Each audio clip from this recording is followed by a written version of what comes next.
प्यारे दोस्तों नमस्कार। तो कैसे हैं भाई सभी लोग? आशा करता हूँ आप बहुत ही अच्छे होंगे, स्वस्थ होंगे और सुरक्षित होंगे। मेरा नाम Amit Kumar, again welcome you on Amity physics 2.0। तो चलिए शुरू करते हैं और शुरू करने से पहले मैं आपको बहुत-बहुत बधाई देना चाहूँगा मेरी क्रिसमस के ऊपर। तो सभी को मेरी क्रिसमस मेरी तरफ से और सभी को बहुत-बहुत बधाई क्रिसमस डे के ऊपर। जैसा कि आपको पता है कि भई क्रिसमस डे जो है हम मनाते हैं, ठीक है? ईसा मसीह के जन्मदिन के ऊपर, ईसा मसीह जीसस क्राइस्ट के ऊपर, ठीक है? 1-2 बात बता देता हूँ। देखिए जीसस जो क्राइस्ट जो ईसा मसीह थे, जीसस जो थे, ठीक है? ये मानते हैं कि उनको ईश्वर ने भेजा था, ठीक है? जैसे पहले जो है रोम साम्राज्य था, रोम साम्राज्य में क्या हुआ था, वहाँ पर यहूदियों के बीच में उस समय जो धर्म प्रचलित था, यहूदियों के मध्य जो धर्म प्रचलित था, उस धर्म के अंदर पाप बहुत ज़्यादा बढ़ने लग गए, ठीक है? आपस में लोग हिंसात्मक प्रवृत्ति के हो गए, अत्याचार, अनाचार फैल गया, दुराचार फैल गया, ठीक है? लोग धर्म के नाम पर आपस में कट मर रहे थे, ठीक है? और ज़्यादा से ज़्यादा भोग की प्रवृत्ति बढ़ गई, ठीक है? तो जैसा कि आज भी कलयुग में भी हो रहा है, हम बोलें, अगर धर्म के नाम के हिसाब से बोलें कि कलयुग, सतयुग वगैरह, तो कलयुग में भी यही प्रवृत्ति है आज भी। तो उस समय भी बहुत ज़्यादा हो गई थी और ऐसी कहानी बोलते हैं बाइबिल के अंदर, ठीक है? जो आदम और हवा की कहानी बोलते हैं, उस पर हम नहीं जाते हैं। तो वहाँ पर पाप ज़्यादा फैल गया। पाप ज़्यादा फैल गया तो बाइबिल में लिखा है कि पाप की जो सज़ा है, वो खून से ली जाएँगी और पाप को वो ही नष्ट कर सकता है, जो पापी नहीं हो, जो एकदम आदर्श हो या मैं बोलूँ कि पाप से रहित कोई व्यक्ति हो या कोई पशु हो, ठीक है? मैं बोलूँ कि सात्विक प्रवृत्ति का हो, जो पापी नहीं हो, एकदम शुद्ध हो। तो उस समय ये बोले कि वहाँ पर मान्यता ये थी कि पशुओं की बलि दी जाए, क्योंकि पशु आपस में क्या होते हैं, कोई पापी नहीं होते, वो तो एकदम भोले-भाले जीव होते हैं। तो पशुओं की बलि स्टार्ट कर दी कि कोई भी व्यक्ति पाप किया कि भई फलाने ने पाप कर दिया, तो उस पाप को मिटाने के लिए पशु की बलि दे देते। भेड़ों की बलि दे देते थे, ज़्यादातर प्रचलित हो गई। पशुओं की बलि देने लग गए, तो ये अनाचार फैलने लग गया, तो पशुओं की बलि बहुत ज़्यादा मात्रा में दी जाने लगी। हर कोई व्यक्ति आता, पाप करते ही तुरंत क्या करने लग जाता, पशु को काट करके पाप को धो लेता। तो ये कोई परमानेंट सॉल्यूशन नहीं था, तो ऐसे बोली जाती है कि बातें हैं, ठीक है? बातों का क्या? तो बातें ये बोली गई कि ईश्वर ने अपना एक दूत भेजा, जिसको जीसस बोलते हैं, जीसस क्राइस्ट। उन्होंने भेजा, ईश्वर का ही बेटा था वो, ठीक है? ईश्वर का ही बेटा, वहाँ पर मान्यता कहानी चलती है, तो उन्होंने भेजा पृथ्वी के ऊपर, जाओ तुम जो पाप फैल रहा है, उस पाप को मिटा के आओ। चूँकि वो ईश्वर का भेजा हुआ था दूत, तो वो शुद्ध था। तो ईश्वर ने बोला कि तुम इन लोगों के पाप खुद अपने अपने हर लो, मतलब दूसरों के जो पाप है, अपने ऊपर ले लो तुम, ठीक है? और दूसरों को कर दो शुद्ध और तुम पापी हो जाओ एक तरह से कि भई सभी के पाप खींच लो और तुम पापी हो जाओ और मैंने तुम्हें भेज दिया, ठीक है? अब कहानी है ये, हम आगे चलेंगे। तो कहते हैं कि जीसस आए, जीसस ने सभी लोगों को पता चला कि हाँ भई ये शुद्ध है, तो हम इसको सारे जो पाप है, ठीक है? हम इसके ऊपर कर देते हैं, इसकी बलि दे देते हैं। जीसस की बलि दे देते हैं और हम शुद्ध हो जाएँगे। तो बोलते हैं कि सभी जो है वो जीसस की बलि दे देते हैं और वो सूली पर चढ़ा देते हैं उनको और वो खत्म हो जाता है। तो ये कहानी है, फिर वो कहते हैं कि वो दोबारा भी 28-30 दिन के बाद में या कितने सप्ताह के बाद में वो वापस पुनर्जन्म ले वापस जिंदा हो गए और फिर थोड़े समय के लिए 30-40 दिन वहां रहे और फिर वापस चले गए। तो देखिए वास्तव में ये तो कहानी है, लेकिन यदि हम इसके आध्यात्मिक रूप की चर्चा करें, स्पिरिचुअलिटी के कॉन्टेक्स्ट में देखें, तो वास्तव में जीसस जो थे एक मनुष्य थे, ठीक है? हम बात करें, जीसस एक मनुष्य थे और अवतार बोल सकते हैं। बाकी वो जो जीसस थे, उस समय में उस जगह पर जो अंधविश्वास फैल रहा था, उन अंधविश्वास को, उन कुरीतियों को जो उस समय में प्रचलित थी, ठीक है, यहूदियों में, रोम साम्राज्य के में, उनको वो क्या करते थे, उजागर करते थे, उद्घाटित करते थे कि देखो तुम लोग जो है ऐसे पाप कर रहे हो, ये गलत है, ठीक है, तुम तुम खुद तो पहले पाप कर लेते हो और उन पापों की सजा के तौर पर तुम इन बेचारों को, इन जानवरों को जो है तुम वो बलि दे देते हो, ये गलत है, ठीक है। तो जनता जो है इनसे बताया कि जनता जो है, लोग जो हैं, जो उस धर्म, उस संस्कृति का, उस धर्म का फॉलो कर रहे थे, वो उस जीसस को एक तरह से घृणा की दृष्टि से देखने लगे कि ये तो आकर के हमें सच्चाई दिखाने लग जाता है कि हम पापी हैं। तो ये एक तरह से उनसे रुष्ट होने लग गए, इनसे, जीसस से। तो जीसस का एक कैरेक्टर मनुष्य है, वो ये बोलता था कि भाई देखो तुम लोग जो पाप कर रहे हो, तुम गलत कर रहे हो, तुम जागो, ठीक है, सत्य की ओर, सत्य को पहचानो, इससे कुछ नहीं आने वाला कि तुमने पाप कर दिया, असली खोट तो तुम में है, गलती तो तुम्हारी है कि तुम पहले तो किसी की हत्या कर देते हो, किसी मनुष्य की, और उस हत्या के पाप से बचने के लिए तुम उस बेचारे भोले भाले जानवर को, उस भेड़ को या उस बकरी को बलि दे देते हो, ये तो गलत है। तो मान्यताओं को चोट दे रहे थे कौन, जीसस।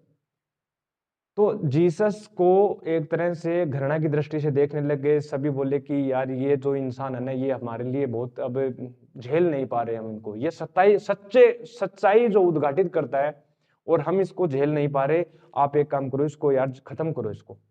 तो वो उन लोगों ने मिल करके जीसस को सूली पर चढ़ाया, क्रॉस के निशान के ऊपर, ठीक है, और कीले ठोकी हाथों पर, पैरों पर, और सर के ऊपर जो है वो कांटों से भरा वो ताज पहनाया और उनको मारा, ठीक है। तो और फिर वो खत्म हो गए, मर गए। तो इनका जो स्पिरिचुअल कॉन्टेक्स्ट में यदि हम देखें तो ये कुछ इस प्रकार से है कि भाई कोई मनुष्य अवतारित होता है, ठीक है, वो ज्ञानी है, आत्मज्ञान है, उसको समझ है, और वो लोगों को बताता है कि जो जैसा तुम जी रहे हो ना, वो गलत जी रहे हो, तुम अपने स्वार्थ के लिए दूसरों का शोषण कर रहे हो, उस शोषण से बचने के लिए मन ही मन में तुम जानवरों को बलि देते, तो ये तो गलत है, ठीक है। पता था जीसस को कि मेरे साथ कुछ भी हो सकता है, पता था कि अगर मैं इनको बताऊंगा तो ये लोग ऐसे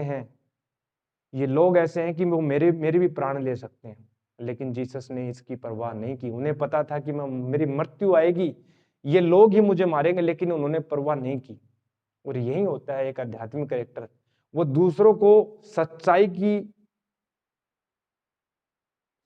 की जो लो जगा देता है दूसरों के अंदर, हालांकि खुद अपने प्राणों की आहुति देते हुए, ये नहीं सोचता, क्योंकि वो स्वयं ज्ञानी है, उसे पता है ये जो शरीर है ये एक तरह से मिट्टी का ढेला है, एक तरह इस मिट्टी से उठाए मिट्टी में जाना है, लेकिन इसका उपयोग मैं क्यों न यहाँ पर जो अनाचार दुराचार जो फैल रहा है उसको खत्म करने के लिए करूं।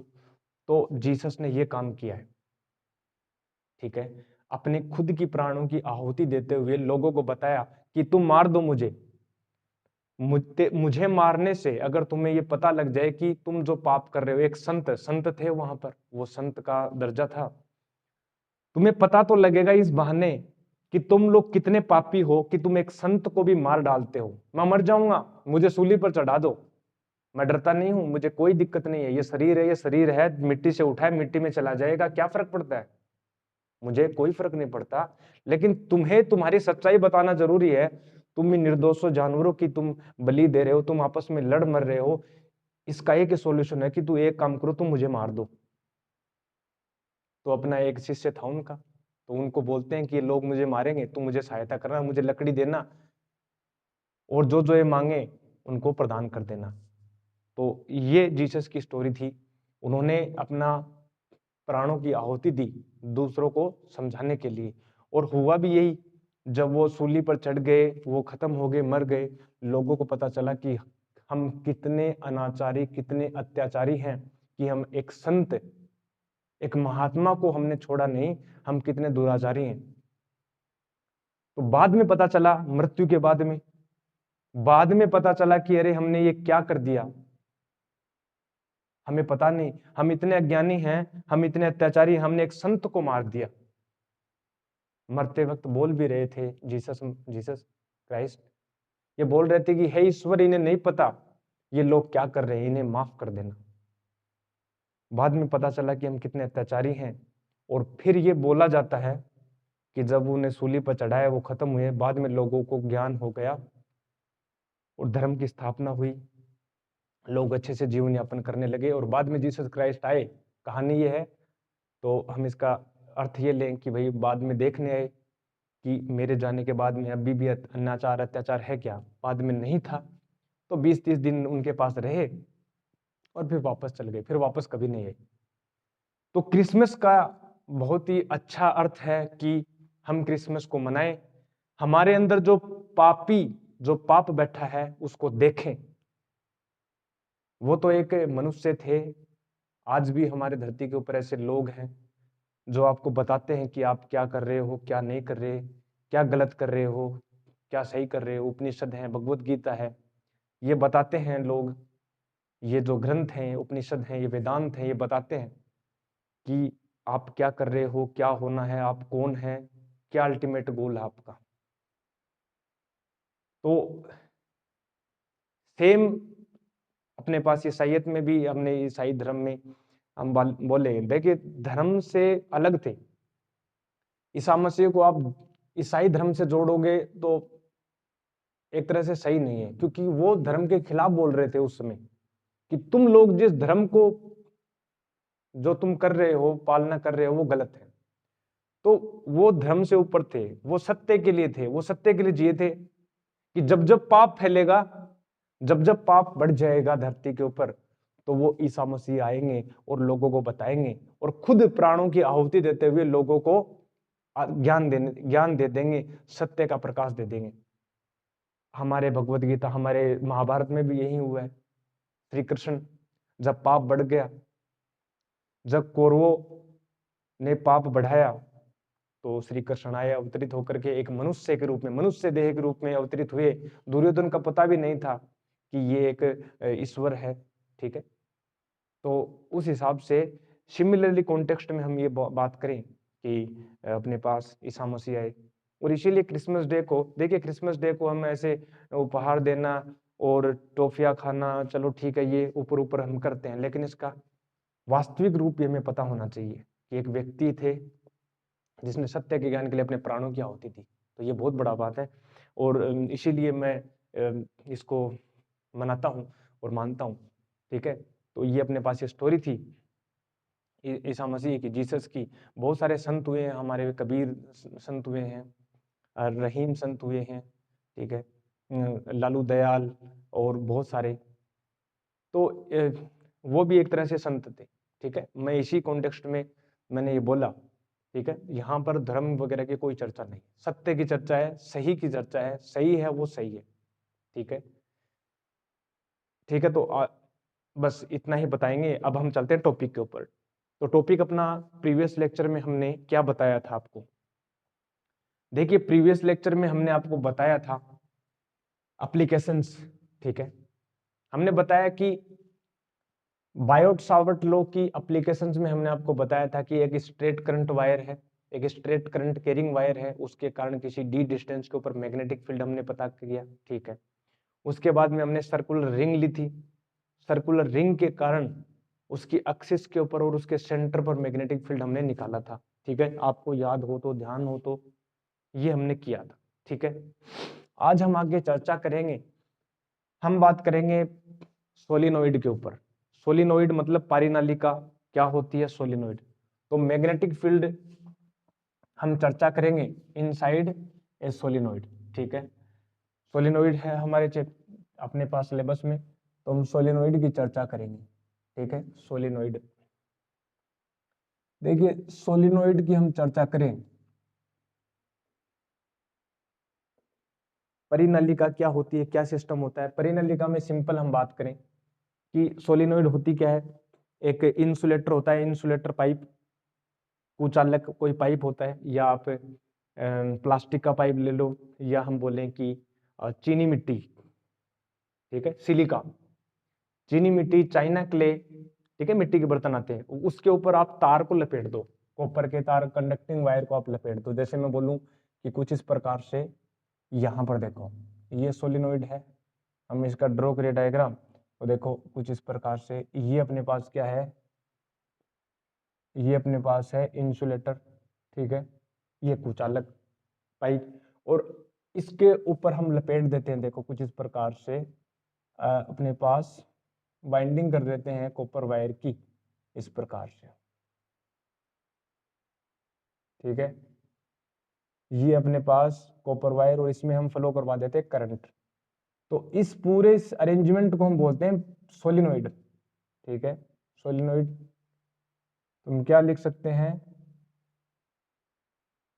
If we take a insulating pipe, ठीक है, plastic pipe, insulating pipe, and we wrap the conducting wire, ठीक है, then this system is called the solenoid, ठीक है। ये इस प्रकार से अपने पास करंट आ गई यहाँ पर, ये अपने पास इलेक्ट्रिक करंट है, ठीक है। ये अब ये अपने पास सोलिनोइड हो गई, ये इंसुलेटिंग कोई पाइप है, ठीक है, या तो प्लास्टिक का ले सकते हैं, या चीनी मिट्टी का, क्ले, सिलिका, और इसके ऊपर आपने क्या कर दिया, लपेट दिया तार को, ठीक है, कुंडली फॉर्म में, रिंग फॉर्म में आपने लपेट दिया। इस पूरे अरेंजमेंट को हम बोलते हैं सोलेनोइड। अब क्वेश्चन ये आता है कि सोलेनोइड के अंदर, ठीक है, ये अपने पास इसके एक्सिस है, सोलेनोइड के अंदर जो है आप मैग्नेटिक फील्ड निकालो किसी भी पॉइंट के ऊपर। तो जैसे मान लो आपसे पूछ लिया जाए कि इस पॉइंट के ऊपर, जैसे मैं बोल दूं पी, इस पॉइंट पी के ऊपर आप मैग्नेटिक फील्ड निकालो, तो कैसे करेंगे? देखो, मैग्नेटिक फील्ड निकालने के लिए हम क्या करते हैं, हम इसका ऐसे, ये पाइप है ऐसे, ठीक है, इस प्रकार से पाइप, इसको काट देते हैं बीच से, ठीक है, क्रॉस सेक्शनल व्यू देखते हैं। तो क्रॉस सेक्शनल यदि मैं व्यू देखूं इसका, तो कुछ इस प्रकार से होगा, देखो अपने पास ये, ठीक है, ये अपने पास है क्रॉस सेक्शनल व्यू इसका यहाँ पर, ठीक है, और करंट जो देखो ऐसे आ रही है अपने पास, इस तरफ फ्लो हो रही है ऐसे, ठीक है, इस प्रकार से। अगर मैं फ्रंट से देखूं तो कुछ इस प्रकार से मेरी तरफ करंट आ रही है, तो यहाँ पर जो करंट मेरी तरफ आ रही है, देखो ये करंट मेरी तरफ आ रही है, तो बाहर का मैग्नेटिक प्लेन के बाहर मैग्नेटिक फील्ड ले लो या करंट ले लो, उसको हम डॉट से शो करते हैं। किससे शो करते हैं? डॉट से। तो ये जो डॉट डॉट है, ये तो शो कर रही है कि करंट आ रही है, ठीक है, और ये करंट आकर के अंदर जा रही है, तो अंदर जाने को हम किससे शो करते हैं? क्रॉस से। तो ये अपने पास क्रॉस है, ठीक है, ये अपने पास क्रॉस है, ये करंट को शो कर रहा है कि अंदर जा रही है करंट, ठीक है। और हमें जो है मैग्नेटिक फील्ड निकालना है, यहाँ पर कोई पॉइंट पी है, इस पॉइंट पी के ऊपर हम मैग्नेटिक फील्ड निकाल लेते हैं, आर्बिट्रेरी पॉइंट ले लिया पी, ठीक है। तो इस पॉइंट पी के ऊपर हमें मैग्नेटिक फील्ड निकालना है इस सोलेनोइड के कारण। तो दो तरीके होते हैं सोलेनोइड के अंदर मैग्नेटिक फील्ड निकालने के, या तो आप बायोट सावर्ट यूज लो, या आप एम्पियर सर्किट लॉ यूज ले सकते हैं। तो एम्पियर सर्किट लॉ अभी हमने पढ़ा नहीं है, नेक्स्ट देखेंगे नेक्स्ट पोर्शन में। अभी के लिए हम बायोट सावर्ट यूज में लेंगे। तो बायोट सावर्ट में आप देखो कैसे हम यूज करें। तो यहां से देखो आप कि ये क्या है, वास्तव में रिंग है, रिंग है, और रिंग के कारण मैग्नेटिक फील्ड एक्सिस के ऊपर क्या होता है, एक रिंग के कारण। यदि मैं इस रिंग की चर्चा करूं, ओनली इस रिंग की चर्चा कर लेता हूं, मान लीजिए ये रिंग है ऐसे, इसके कारण मैग्नेटिक फील्ड क्या होगा, करंट ऐसे फ्लो हो रही है, तो डायरेक्शन तो इस तरफ होगी, एक्सिस में इस तरफ, और सभी में डायरेक्शन, करंट की डायरेक्शन इस तरफ ही है, तो मैग्नेटिक फील्ड सबके लिए क्या होगा, सेम होगा एक्सिस में। बट क्या हम ये सोच सकते हैं क्या? देखो मैं बात करूं कि इस रिंग के कारण यदि मैं मैग्नेटिक फील्ड इस पॉइंट पर निकालूं, तो देखो ये जो डिस्टेंस होती थी, हमने बताया था आपको कि मान लीजिए कोई रिंग है, क्या है, रिंग है, उस रिंग के कारण यदि किसी पॉइंट पी के ऊपर, ठीक है, ये अपने पास आर डिस्टेंस है, ये एक्स है, डिस्टेंस पर हमने निकाला था मैग्नेटिक फील्ड कितना आया था, mu not I R square, upon 2x² plus r² की पावर 3/2 आया था। ये x डिस्टेंस है, ठीक है। तो ये आया था मैग्नेटिक फील्ड x डिस्टेंस के ऊपर, ठीक है। और r क्या थी? कैपिटल R जो थी इसकी रेडियस थी, ठीक है। अब यहां से देखो, यदि एक रिंग की चर्चा करूं तो यहां पर मैग्नेटिक फील्ड आ जाएगा, बट बहुत सारे रिंग हैं, तो क्या ये जो डिस्टेंस है हर एक रिंग के लिए क्या बदल रही है? और ये बदल रही है तो क्या अक्स भी वेरी कर रही है? बिल्कुल वेरी कर रही है। अक्स भी अलग अलग हो रही है, इस रिंग के लिए अलग होगी, इसके लिए अलग होगी। तो और रिंग जो है बहुत पास पास में, क्लोज में, एकदम पास पास में सटे हुए, तो यहां पर हम एक इंटीग्रेशन मेथड का यूज लेंगे। इंटीग्रेशन मेथड का यूज कैसे लेंगे? देखो, हम क्या करते हैं, यहां से x डिस्टेंस के ऊपर चलते हैं। चलो x डिस्टेंस के ऊपर चलें। x डिस्टेंस के ऊपर हमने क्या लिया? एक स्ट्रिप ली, एक तरह से एक छोटा सा पोर्शन लिया dx लेंथ का, ठीक है। dx लेंथ की हमने क्या ली? एक रिंग ली ऐसे, ठीक है, इस प्रकार से है ये, ठीक है, अंदर की ओर।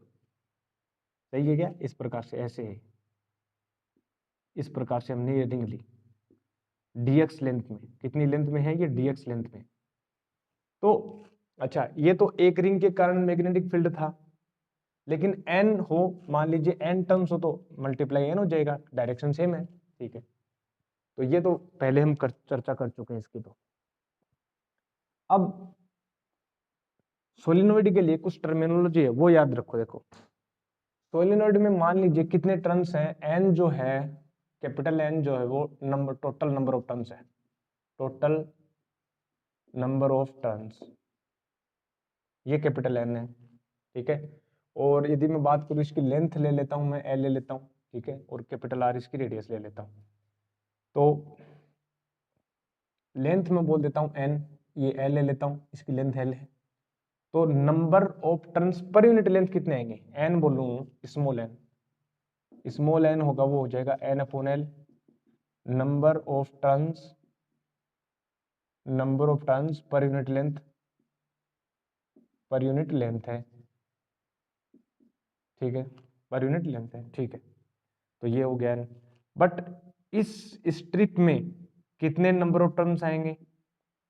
ठीक है, और ये जो डिस्टेंस है वो हम देखेंगे। देखो ये वाले, तो यहां पर इस पॉइंट P के ऊपर मैग्नेटिक फील्ड की डायरेक्शन, क्योंकि करंट इस तरफ ऐसे है, तो मैग्नेटिक फील्ड की डायरेक्शन ऐसे होगी। तो जो dB आएगा, जो मैग्नेटिक फील्ड आएगा dB, वो कितना होगा? देखो म्यू नॉट आ जाएगा। इस dx लेंथ में कितने टर्न्स हैं? ndx। यूनिट लेंथ में जब n टर्न्स हैं तो dx में कितना हो जाएगा? ndx। तो म्यू नॉट ndx, और करंट I है, I, ठीक है, और r हम इसकी ले लेते हैं radius, mu naught I r² 2, ठीक है। और x² हमने ये ले लिया, प्लस r² की पावर 3/2। ये अपने पास मैग्नेटिक फील्ड हो गया dB। अब हम इसका केवल क्या करेंगे? इंटीग्रेशन करेंगे, ठीक है, इंटीग्रेट कर देंगे सभी रिंग के लिए। ये रिंग ऐसे वेरी करिए यहां से लेकर यहां तक। बट यदि हम इंटीग्रेशन ऐसे x की टर्म्स में करेंगे, थोड़ा कॉम्प्लिकेटेड पड़ जाता है। तो हम क्या करते हैं, जो इंटीग्रेशन है वो थीटा की टर्म्स में करेंगे। किसके टर्म्स में करेंगे? थीटा की टर्म्स में। तो ये ध्यान रखना आप, हम इंटीग्रेशन करने जा रहे हैं थीटा। अब थीटा लेंगे, थीटा देखो कैसे लेंगे, इसको थोड़ा इजी बना देता हूं मैं। देखो थीटा कैसे लेंगे? ये हमने बोला कि एक्सिस थी, ठीक है, और ये हमने बोला कि ये पॉइंट P था, और ये एक्स डिस्टेंस के ऊपर थी अपने पास। तो थीटा हम लेकर देखो, इस एक्सिस से यदि मैं बोलूं कि थीटा डिस्टेंस है, थीटा एंगल के ऊपर, सॉरी, इस एक्सिस से थीटा एंगल के ऊपर, और ये जो स्ट्रिप बना रही है मान लीजिए डी थीटा एंगल बना रही है, कितना? डी थीटा, ठीक है। थीटा एंगल के ऊपर हमने ऐसे ही बोल सकते हैं, थीटा एंगल के ऊपर ये स्ट्रिप है डी थीटा की, और ये जो डिस्टेंस है, ये जो इसकी रेडियस है वो कितनी? r है, कितनी? r है, ठीक है। और ये वाला जो एंगल लूं मैं, ये टोटल एंगल, और एक ये वाला एंगल लूं, यहां तक है अपनी सोलिनॉइड। इसी एक्सिस से मैं बोलूं कि ये जो एंगल है अपने पास, ठीक है, ये हमने बोल दिया θ1 है, और ये जो एंगल है वो हमने ले लिया θ2। समझ रहे हो? ये यहाँ से जो लेफ्ट वाला जो एंड है वो θ1 एंगल पर है, और ये राइट वाला θ2 पर है, ठीक है। हम क्या करेंगे, अक्स को थीटा के टर्म्स में लेके आएंगे, वेरिएबल इंटीग्रेशन करेंगे। भाई इंटीग्रेशन हम करेंगे तो हम क्या करेंगे, इंटीग्रेशन जब हम करेंगे तो डीपी का जब इंटीग्रेशन करेंगे तो हम क्या करेंगे, देखो म्यू नोट एन, ठीक है, I R square into D X है। हम क्या करेंगे, 2x square plus R square की पावर 3/2। हम अक्स को थीटा के टर्म्स में लेके आएंगे, देखो अक्स को हम क्या करेंगे, थीटा के टर्म्स में लेके आएंगे। तो देखो कैसे करेंगे, यहां से देखो क्या tan theta is equal to R by X हो जाएगा, कुछ इस प्रकार से। देखो इस एंगल को हम वापस से बनाएं, इस डायग्राम को, तो ऐसे कुछ है, ठीक है। और ये पॉइंट पी था, ये अपने पास स्ट्रिप थी, ठीक है। और ये एंगल था डी थीटा, ये एंगल था डी थीटा, ये एंगल था थीटा, और ये जो वाला जो एंगल है ये है थीटा 1, और ये वाला जो एंगल है ये है थीटा 2, ठीक है।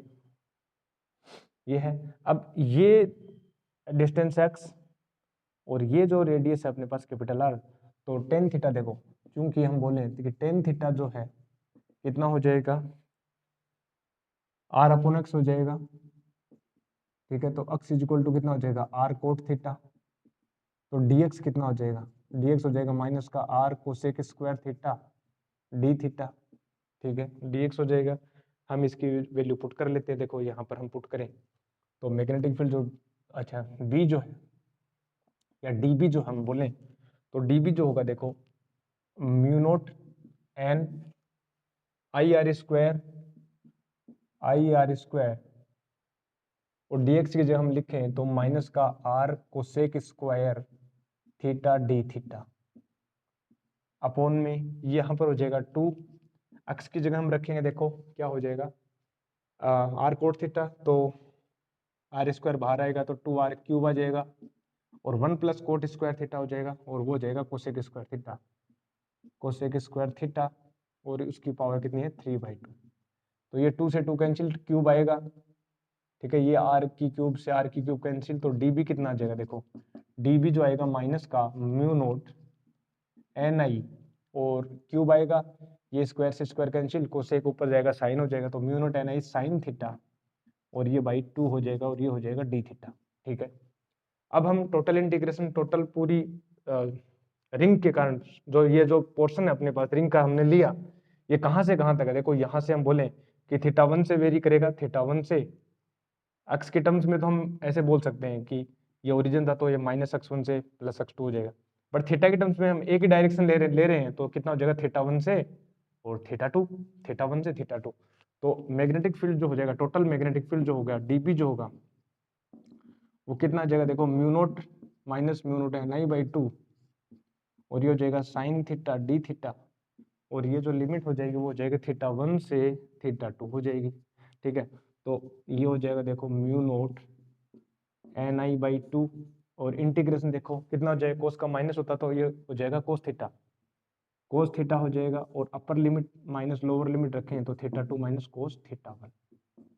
ये अपने पास मैग्नेटिक फील्ड आता है कहाँ पर, किसी भी पॉइंट पी के ऊपर, ये पॉइंट पी है, ठीक है, मिड में यहाँ पर कहीं पर भी हो, बट ये ध्यान रखना है कि जो थीटा 1 और थीटा 2 है ये सेम डायरेक्शन से लिए गए हैं, सेम डायरेक्शन से लिए गए, ये ध्यान रखना, एक ही डायरेक्शन से लिए गए, आप ऐसे भी चूज कर सकते हो, ठीक है, डायरेक्शन सेम रखना है।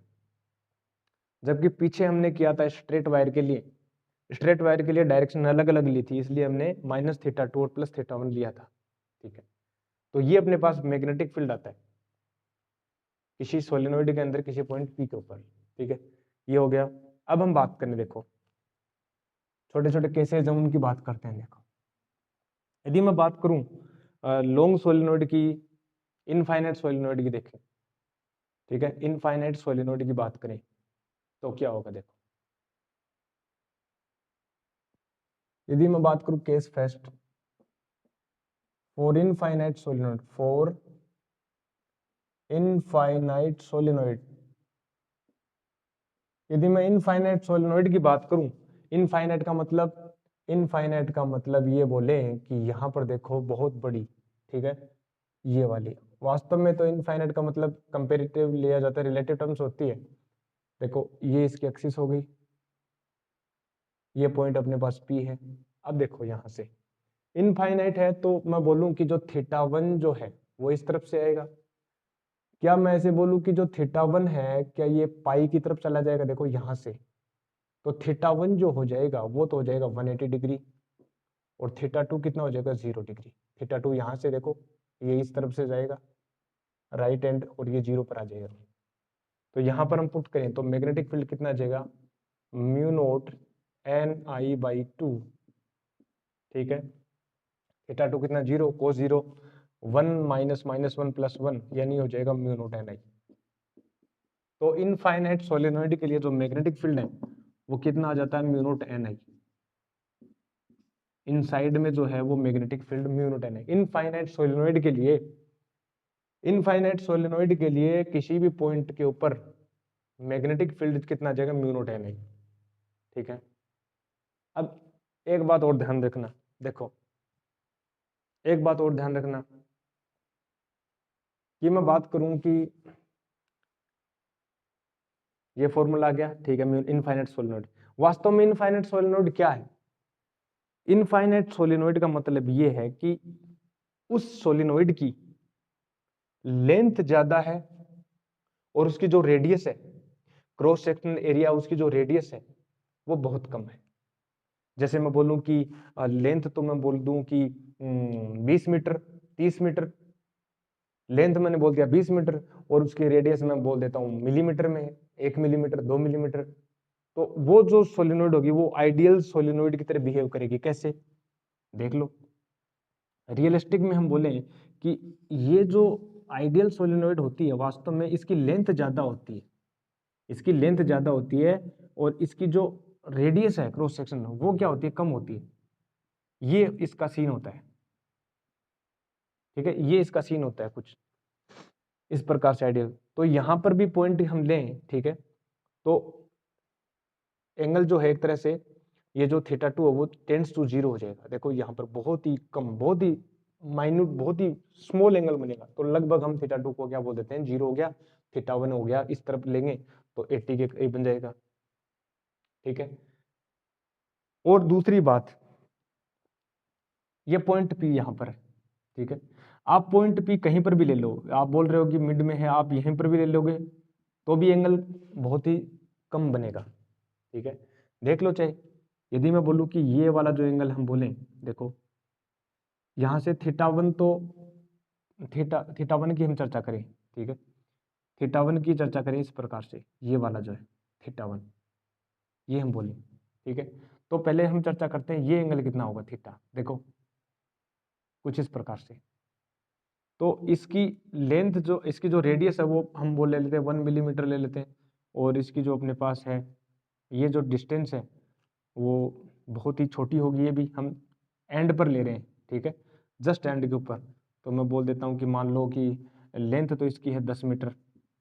ठीक है, और इसकी जो ये जो डिस्टेंस जहाँ पर आप कैलकुलेट कर रहे हो पॉइंट पी एंड से, वो हम बोल देते हैं 1 सेंटीमीटर है। तो देखो ये थीटा कितना हो, 10 थीटा, ये हो जाएगा 1 मिलीमीटर। ठीक है, और ये हो जाएगा 1 सेंटीमीटर। ठीक है, तो ये हो गया 1 सेंटीमीटर। तो ये कितना बनेगा,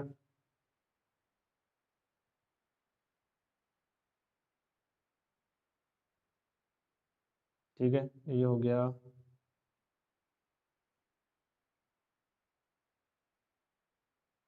ठीक है, ये वाला एंगल देखते हैं।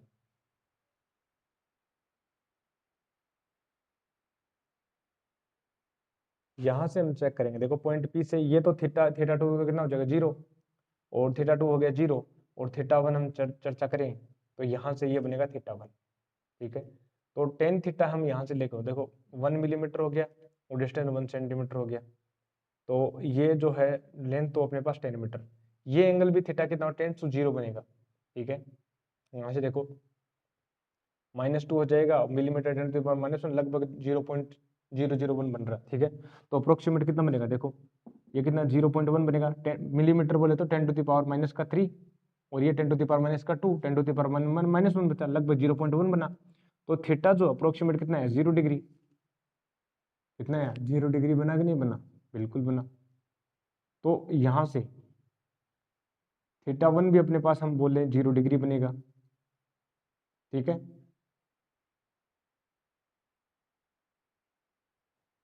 ये देखो θ1, तो ये जो थीटा बना यहाँ से, ये थीटा कितना है, अप्रोक्सीमेट कितना हो गया, 0 हो गया। तो मतलब हाँ ठीक है, तो ये थीटा अप्रोक्सीमेट 0 है, ठीक है, ये थीटा अप्रोक्सीमेट क्या है, 0 है। तो मैं इसे बोल सकता हूँ क्या, कि जब यहाँ से ये जो थीटा अप्रोक्सीमेट 0 है, मतलब ये जो लाइन है वो अप्रोक्सीमेट एकदम क्लोज में इसके ऐसे यहाँ पर है, ठीक है भाई, ये एंगल 0 है, ये एंगल कितना है, हम बोल रहे हैं 0 है, तो 0 इसका मतलब ये जो एंगल है कुछ इस प्रकार से होना चाहिए, इसी के ऐसे ओवरलैप होना चाहिए, संपत्ति होना चाहिए इस प्रकार से। तो अब यहां से मैं बोलूं कि θ1 कितना बनेगा, तो θ1 कितना बनेगा, 180 बन जाएगा ना, तो θ1 अभी भी कितना होगा, 180 डिग्री, और θ2 0 था ही, θ2 कितना था, 0 डिग्री हो गई। यहाँ से θ2 कितने हैं, यहाँ से हम θ2 को देखें तो ये इनफाइनाइट की ओर टेंड करेगा, तो θ2 पे कितना हो जाए, 0। तो ये सिचुएशन हमेशा रहेगी, चाहे आप पॉइंट अंदर लो, बाहर लो, या जस्ट इसके पास में लो, तो ये जो सिचुएशन है म्यू नॉट एन आई, ये सब जगह सेम रहेगा। लेकिन अगर मैं चर्चा करूं जस्ट इसके एंड के ऊपर, ठीक है, जस्ट इसके एंड के ऊपर चर्चा करूं, यदि मैं चर्चा करूं जस्ट इसके एंड के ऊपर, सोलिनॉइड के जस्ट एंड के ऊपर, तो देखो क्या होगा, इनफाइनाइट सोलिनॉइड जो थी उसके जस्ट एंड के ऊपर यदि मैं चर्चा करूं, मतलब जस्ट इस पॉइंट के ऊपर चर्चा करूं, तो अब ये पॉइंट पी यहां है, अब देखो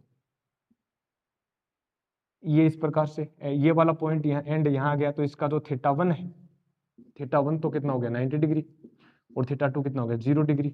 तो मैग्नेटिक फील्ड जो हो गया एट एंड जो होगा वो कितना हो जाएगा, देखो ये वैल्यू रखो, mu naught N by 2, cos θ2 0, cos 0 1 हो गया, cos 90 ये 0 हो गया, ठीक है, तो mu naught N I by 2 बचा, तो mu naught N I by 2 बचा।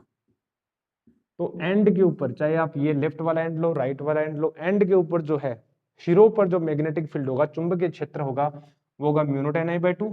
और फिर अंदर कहीं पर भी पॉइंट ले लो आप, एक्सिस के ऊपर किसी भी पॉइंट ले लो, उस पॉइंट के ऊपर मैग्नेटिक फील्ड होगा म्यू नॉट एन आई। मतलब दो वैल्यूज है मैग्नेटिक फील्ड की, एक्सिस के ऊपर किसी भी पॉइंट के ऊपर आप लोगे मैग्नेटिक फील्ड, तो वो तो होगा म्यू नॉट एन आई, और एंड के ऊपर पॉइंट के ऊपर लोगे तो वो होगा mu naught N I by 2, half हो जाएगा। मतलब इसका वेरिएशन सडन होगा, इसका वेरिएशन क्या होगा, सडन होगा। सडन मतलब क्या होगा, इसका मतलब मैं ये बोलूं कि मैग्नेटिक फील्ड जो है, मैग्नेटिक फील्ड का वेरिएशन, ठीक है, मैग्नेटिक फील्ड का वेरिएशन, और डायरेक्शन क्या है, डायरेक्शन सेम है, डायरेक्शन हमेशा क्या है, सेम है। मैंने बताया था कि एक्स एक्सिस में डायरेक्शन में यहां पर बोले तो करंट की डायरेक्शन ये है, ठीक है, तो इस प्रकार से इस तरफ होगी, राइट हैंड पाम रूल लगाएं, ठीक है, किसी भी रिंग के कारण, मैंने शायद बताया नहीं आपको रिंग के लिए, जैसे मैं बोलूं कि ये रिंग है, इस रिंग में इस प्रकार से करंट है, ठीक है, ये प्लेन के अंदर है और ये बाहर की तरफ है, तो इसके कारण मैग्नेटिक फील्ड की लाइंस कैसे होंगी, राइट हैंड पाम रूल लगाते हैं। राइट हैंड पाम रूल ये कहता है कि आप जो अपनी हथेली को, अपनी पाम को कर्ल करो करंट की डायरेक्शन में, कर लिया, रिंग ऐसे है, रिंग कैसे, ऐसे है, तो करंट की डायरेक्शन में अपनी पाम को कर्ल करो, अंगूठा क्या दिखाएगा, थंब क्या दिखाएगा, denote the direction of magnetic field. मतलब यहाँ पर जो बोले कि मैग्नेटिक फील्ड जो है वो कुछ इस प्रकार से होगा, होगा कि नहीं होगा, बिल्कुल होगा, ऐसे बोलो। लेकिन जब यहाँ पर देखें, ये वायर एक छोटा सा सेक्शन देखो वायर का, तो किसी वायर में स्ट्रेट करंट कैरिंग वायर के लिए हम कौन सा यूज करते हैं, राइट हैंड थंब रूल। क्या कहता है राइट हैंड थंब रूल, आप जो है करंट की डायरेक्शन में अपना अंगूठा रखो और कर्ल की हुई जो फिंगर्स है वो क्या बताएंगी, मैग्नेटिक फील्ड को। तो यहाँ पर हम बोल रहे हैं कि मैग्नेटिक फील्ड लाइन ऐसे होंगी, ऐसे ऐसे, और यहाँ पर करंट इस प्रकार से है, तो यहाँ पर ऐसे होंगी, इस प्रकार से, इस प्रकार से, इस प्रकार से। अब ये कट करेंगे नहीं तो कुछ इस प्रकार से चले जाएंगे, ऐसे। तो ये मैग्नेटिक फील्ड लाइंस होंगी किसी करंट कैरिंग सर्कुलर रिंग के कारण। तो सिमिलरली आप राइट हैंड पाम रूल लगाओ यहाँ पर, तो करंट की मैग्नेटिक फील्ड की डायरेक्शन अंदर की तरफ होगी एक्स एक्सिस में, राइट साइड में, और सारी एक्सिस के ऊपर सेम होगी हर एक पॉइंट के ऊपर, ठीक है। तो मैग्नेटिक फील्ड की डायरेक्शन तो नहीं बदलेगी, मैग्नेटिक फील्ड की डायरेक्शन तो नहीं बदलेगी, बट वैल्यू में देखो क्या होगा। हम बात करें सेंटर के ऊपर, ये मैं बात कर लेता हूँ कि एंड पॉइंट है, ठीक है। ये मैं बोल देता हूँ कि ये -r है, ये मैं बोल देता हूँ कि +r है, और ये हम बोल देता हूँ 0 है, रिंग उसका सोलेनोइड का। तो सभी जगह अंदर एक्सिस के ऊपर मैग्नेटिक फील्ड की वैल्यू क्या होती है, म्यू tan I/2। तो mu tan I/2, mu tan I/2, mu tan I/2 सब जगह same, sorry mu tan I होगा हर जगह, म्यू tan I। बट यदि मैं एंड की तरफ चलूं तो सडनली कितना हो जाएगा, म्यू tan I/2, मतलब ये हाफ हो जाएगा। ये म्यू tan I है और ये हाफ हो गया, मतलब ये हो गया, ये सडनली हाफ हो गया, ये म्यू tan I/2 हो गया। ये तो हो गया म्यू tan I/2 और ये हो गया म्यू tan I अंदर। और मैग्नेटिक फील्ड की डायरेक्शन पॉजिटिव है राइट साइड में, तो इसमें इसको हम बोल देते हैं मैग्नेटिक फील्ड पॉजिटिव, ठीक है, पॉजिटिव, हर जगह पॉजिटिव वैल्यू है। हाफ कब होगा, जस्ट एंड के ऊपर, ठीक है। लेंथ हम बोल देते हैं यार, लेंथ लिखो यहाँ पर, आर की लिख रहे हो, लेंथ एल ली थी ने, तो ये -l/2 और ये +l/2, ठीक है। तो हाफ के ऊपर यदि मैं इसको मिड पॉइंट मान लूं तो -l/2 पर कितनी हो जाएगी वैल्यू, म्यू tan I/2, ये यहाँ पर, और इसमें mu tan I/2 positive direction, ठीक है। तो ये अपने पास आता है सोलेनोइड के अंदर मैग्नेटिक फील्ड, ठीक है। किसी भी पॉइंट के लिए आप निकाल सकते हो। ये जो फॉर्मूला है ये बाहर वाले पॉइंट्स के ऊपर भी वैलिड है, ठीक है, और एंड के ऊपर हमने बोल दिया। ये आइडियल सोलेनोइड है। कौन से सोलेनोइड है ये आइडियल सोलेनोइड हम बोल रहे हैं, ठीक है, रियलिस्टिक सोलेनोइड। वास्तव में सोलेनोइड जब भी एग्जाम में आए तो आइडियल सोलेनोइड मतलब यही फॉर्मूला यूज में लेना है, ठीक है। इनफाइनाइट लॉन्ग सोलेनोइड आए तो म्यू tan I आएगा, और यदि रियलिस्टिक आए मतलब सोलेनोइड तो है और वो आइडियल भी है लेकिन वो इनफाइनाइट लेंथ की नहीं है, तो फिर अपने पास ये वाला फॉर्मूला एंड के लिए म्यू tan I/2 हो जाएगा और अंदर म्यू tan I होगा, समझे, ठीक है। अब इसकी जो है मैग्नेटिक फील्ड लाइंस की हम चर्चा कर लेते हैं। देखो यहां तक हो गया, ठीक है, इसको इरेज कर रहे हैं।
तो ये हो गया अपने पास चर्चा मैग्नेटिक फील्ड के मैग्नीट्यूड की सोलेनोइड के अंदर, ठीक है।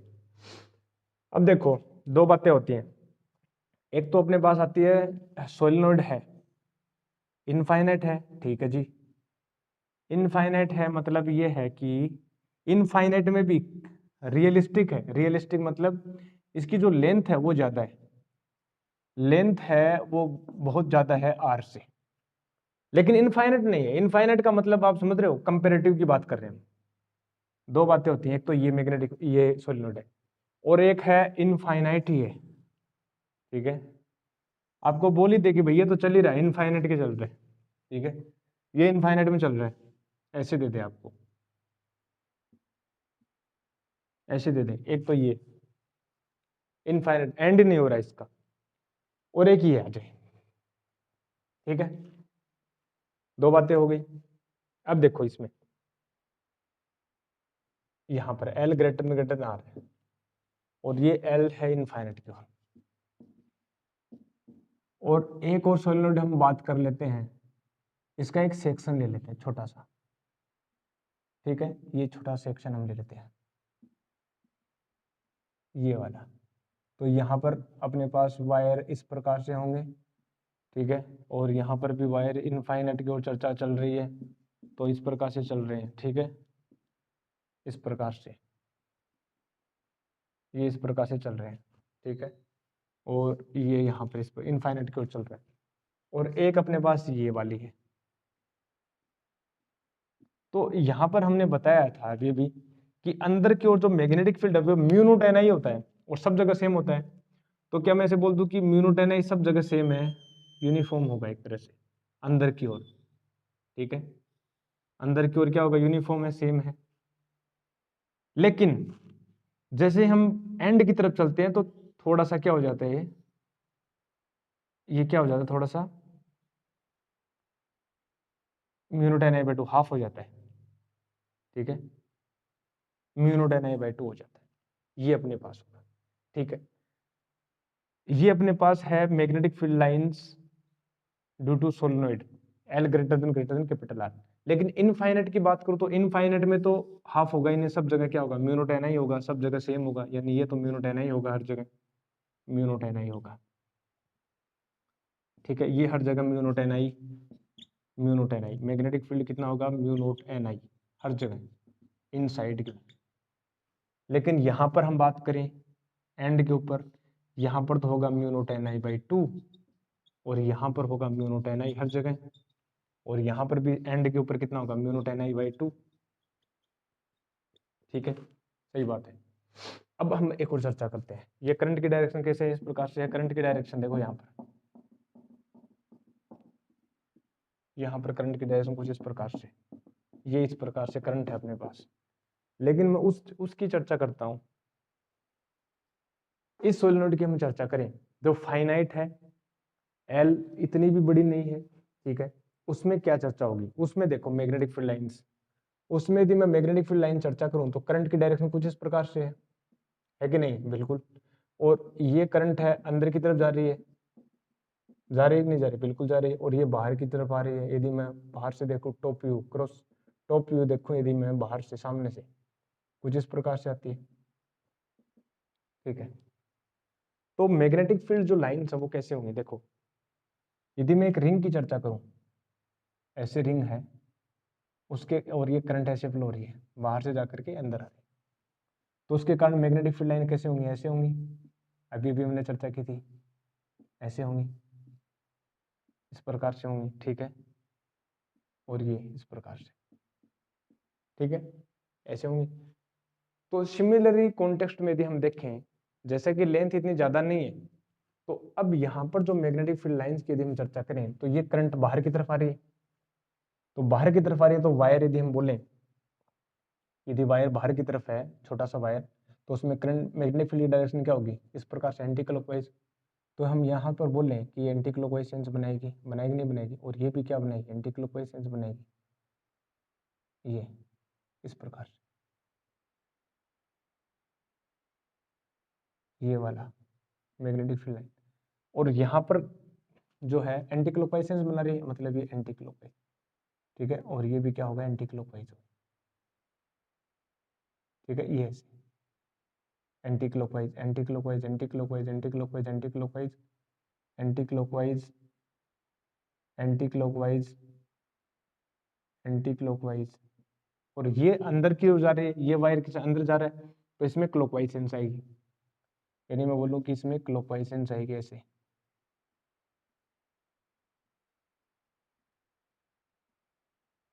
और मैग्नेटिक फील्ड लाइन आपस में कट नहीं करती, सिमिलरली इलेक्ट्रिक फील्ड लाइंस के इस प्रकार से ये क्लॉकवाइज सेंस आएंगे, ठीक है।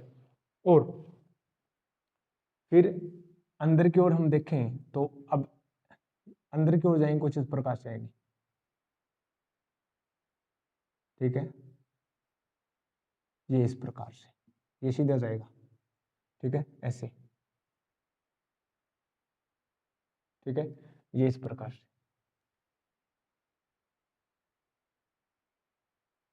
और ये इस प्रकार से,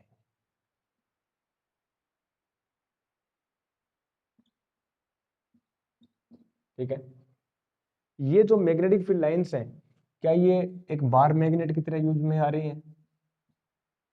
बार मैग्नेट की तरह, वो हम पढ़ेंगे आगे जब हम अर्थ मैग्नेटिज्म हम चर्चा करेंगे, तो वो उस टाइप की आ रही है। जैसे हम बात करेंगे आगे जब हम बोलेंगे कि जो छड़ चुंबक है, इस प्रकार से हम चर्चा करेंगे आगे इसकी, ठीक है, इस प्रकार से। तो ये जो मैग्नेटिक फील्ड लाइंस हैं सोलेनोइड की जो है, वो एक तरह से बार मैग्नेट की मैग्नेटिक फील्ड लाइंस के सिमिलर आ रही हैं। तो हम ये बोल सकते हैं कि जो सोलेनोइड है वो बार मैग्नेट की तरह बिहेव करती है, और होता भी है। जब आप किसी एक करंट कैरिंग सोलेनोइड को, फाइनाइट सोलेनोइड को जब आप लटकाते हो, तो ये नॉर्थ साउथ में जिस प्रकार से ये अपने पास ठहरती है नॉर्थ साउथ डायरेक्शन में, वैसे ये भी ठहरेगी नॉर्थ साउथ डायरेक्शन में, अर्थ के मैग्नेटिक फील्ड में अलाइन हो जाएगी, ठीक है। तो ये हमने चर्चा की किसकी, सोलेनोइड की। न्यूमेरिकल भी हम करेंगे इसके लिए, ठीक है, न्यूमेरिकल भी हम चर्चा करेंगे इसके ऊपर। तो न्यूमेरिकल हम लास्ट में लेते हैं, जैसा कि चैप्टर के एंड में सब न्यूमेरिकल धीरे धीरे करवाते हुए सारे चैप्टर के हम कवर करते हैं, तो इसके भी करेंगे, ठीक है। और ये अपने पास एप्लीकेशन कंप्लीट हुई किसकी, ये अपने पास जो है, ये अपने पास एप्लीकेशन कंप्लीट होती है बायोट सावर्ट लॉ की, ठीक है। बायोट सावर्ट लॉ की एप्लीकेशन अपने पास कंप्लीट होती है, और हम चर्चा करेंगे नेक्स्ट क्लास में, जो हम करेंगे Ampere's law, ampere circuital law, ampere का परिपथीय का नियम। और उसके बाद में हम एक बार फिर से चर्चा करेंगे सोलेनोइड की। सोलेनोइड के अंदर मैग्नेटिक फील्ड हम एम्पियर लॉ से यूज करेंगे, सोल्व करेंगे। फिर हम टोरॉइड लेंगे, फिर उसके बाद में और भी जैसे straight solid current carrying wire है, उसकी चर्चा करेंगे, ठीक है। तो हम बाद में मिलते हैं आपको नेक्स्ट लेक्चर में, आप चर्चा करेंगे, ठीक है। तो हम मिलेंगे आपको नेक्स्ट लेक्चर में एम्पियर सर्किट लॉ के साथ, ठीक है। धन्यवाद, आपका बहुत बहुत धन्यवाद। स्वस्थ रहें, सुरक्षित रहें, लिक्विड लेते रहें। Thank you very much.